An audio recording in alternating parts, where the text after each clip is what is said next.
안녕하세요. 순금초대 유재구입니다. 일요일입니다.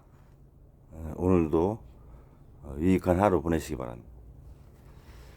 저는 문구점을 하고 있는데요.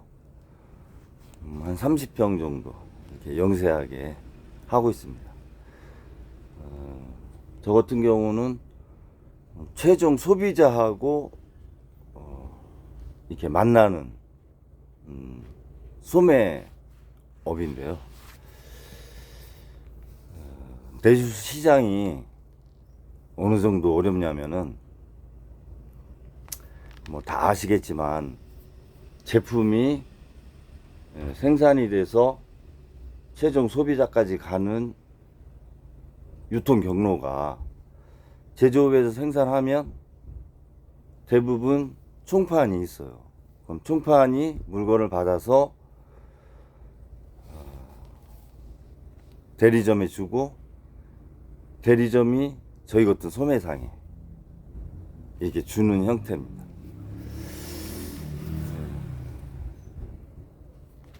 저희가 주로 거래하는 총판도 있어요. 총판도 있는데 저희가 이제 이렇게 영세하다 보니까 매일 가는 것도 시간상 어렵고 그 정도로 소매가 많이 되는 것도 아니고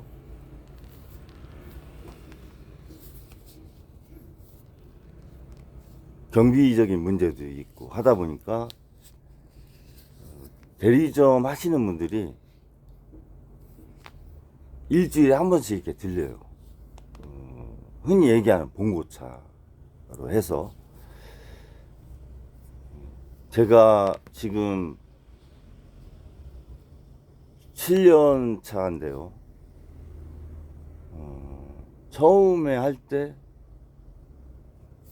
7분이 오셨었어요. 물건을 싣고. 그러니까 하루에 한 분씩 오셨다고 봐야죠. 토요일, 일요일 합쳐가지고. 그런데 지금은 3분만 오세요. 4분은 어려워서 다 폐업을 하셨어요. 그러니까 그분들이 오시려면 저희 같은 최종 소비자를 만나는 소매업을 하는 사람들이 좀 많이 팔아야 그분들한테 많이 물건을 또 뛸 거 아니에요.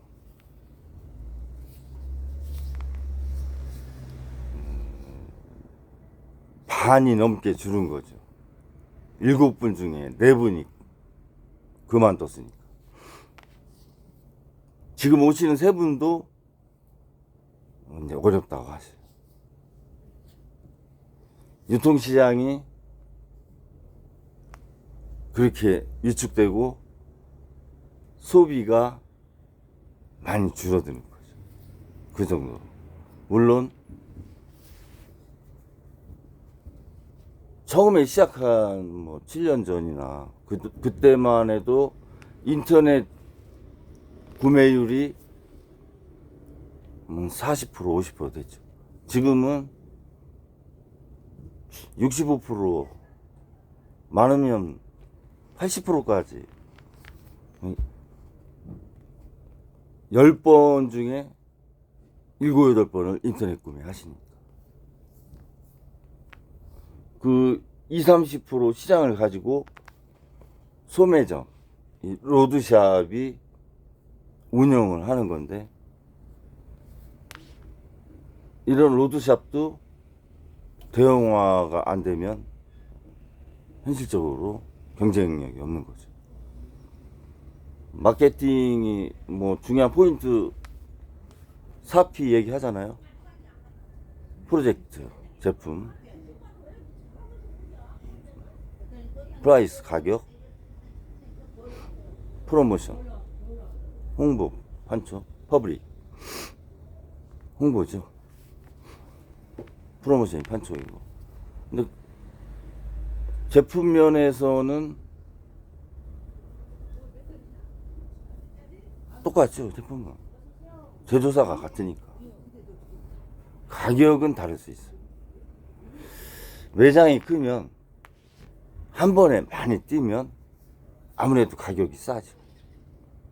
그리고 그것을 보관할 수 있는 공간도 있어요.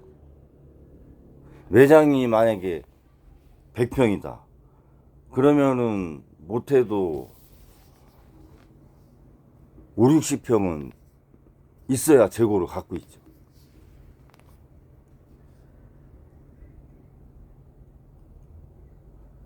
그러니까 대량 구매했을 때 가격 경쟁력이 이제 좋아질 수는 있어요. 근데 저희 같은 영세 사업자는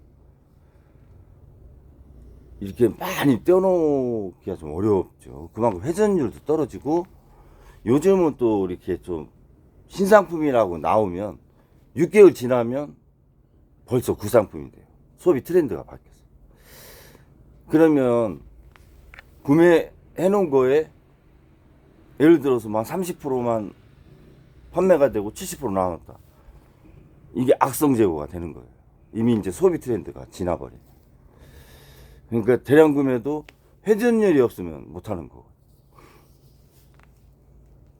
가격 그리고 판촉 하면 아무래도 좋죠.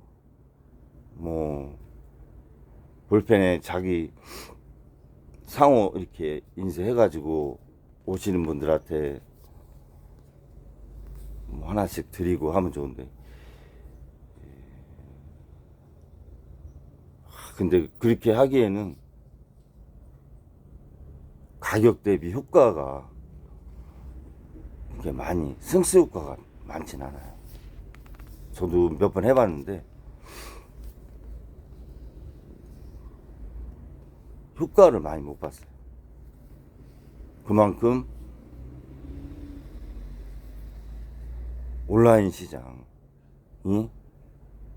강세를 유지하다 보니까 급한 분들, 그런 분들이 이렇게 오시고, 그다음 이제 몇 분이든 단골 정도. 홍보는 저도 지역인데 옥천인데 옥천 신문, 옥천 향수 신문 이렇게 이제 뭐 광고도 내보고 했는데 광고 효과 얻기 쉽지 않아요.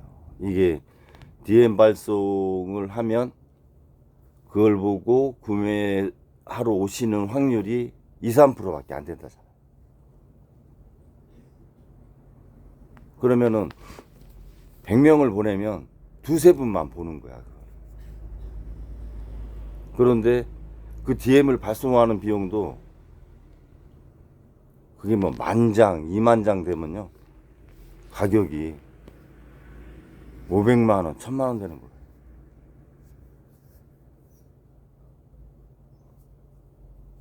만장이 한 장당 봉투에 넣어서 보낸다. 그러면 지금 우편 비용이 최소 500원이라고 해보세요. 500만 원. 500만 원. 만장 500원씩. 그러니까 저희 같은 영세사업자는 DM 어렵죠. DM 발송.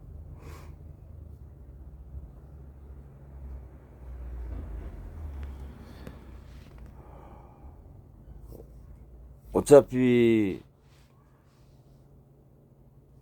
산업이 구조조정되고 사양산업 있고 신산업 있고 이렇게 이제 변화가 되는 건 맞아요. 그러면서 새로운 생태계가 자리 잡고 그 과정에서 유통업도 새로운 생태계가 형성이 되는 게 맞는데,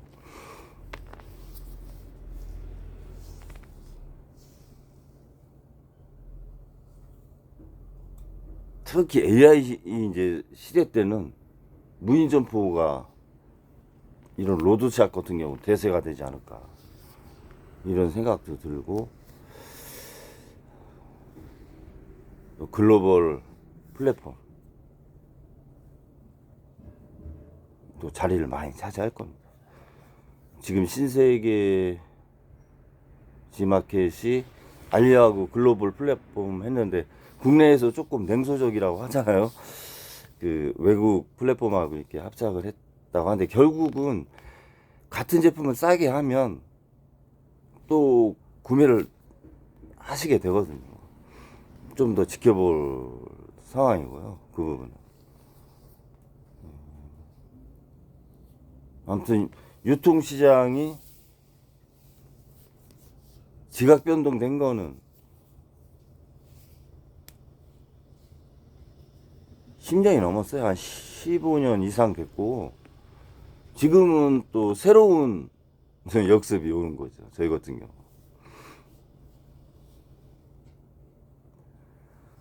이게 밖에서 점포를 봤을 때 들어오고 싶은 마음이 있어야 되거든요. 들어와야 될 이유를 줘야 되고, 들어왔을 때 구매해야 될 이유를 줘야 되고, 또 가실 때 다시 올 이유를 줘야지 가게가 운영이 되거든요. 그 중에서 하나라도 안 되면 이런 오프라인 매장은 생존하기 어렵습니다, 사실.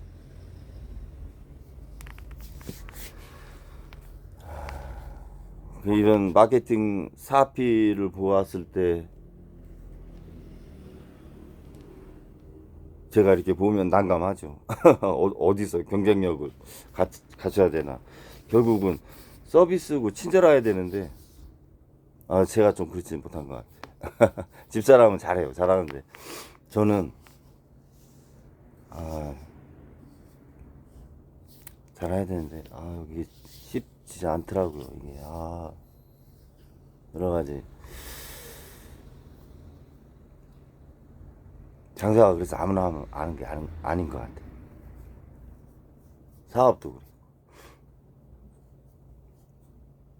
저 같은 경우는 그래서 제 인터넷 전자상거래가 있어요. 전자상거래 판매업, 통신 판매업 신고해서 이제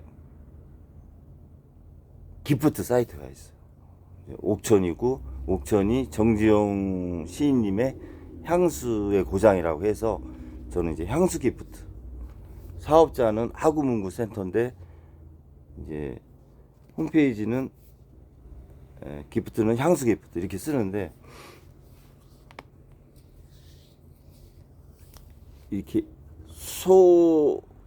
소액도 할 수 있는데 가격도 괜찮은 편이에요. 괜찮은 편인데 이용은 많이 떨어지죠. 이제 사업체, 회사나 일부 관공서 가끔 들어오지. 이게 또 서버 운영비도 있고 여러 가지 약간의 비용이 또 들어가는 부분이 있어요. 근데 수익률이 워낙 경쟁이 심하다 보니까 10% 남기가 쉽지 않아. 10%. 1,000원 팔아서 이제 100원 남는 건데, 100원이 이 가게를 유지하기에는 어렵죠. 10%는 운영을 할 수가 없어요. 보통 이런 일반 최종 소매업을 하면 30%가 안 남으면은 가게 유지 못하죠. 근데 그런 것들이 자꾸 줄어가는 거예요. 경쟁이 심해서. 아무튼 제가 말씀드리려고 하는 거는, 유통하시는 분들이 절반 이상이 줄었다. 그 정도로 내수시장이 침체됐고 소비가 위축됐고 감소됐다. 그 말씀 드리는 거예요. 그 정도로 우리나라 경기시장이 안 좋다. 이런 말씀 드리는 거고, 아무튼 전국이 안정되면서 경제도 또 활발히 돼가는 그런 이렇게 날들이 되기를 바라면서 방송을 마치겠습니다. 감사합니다.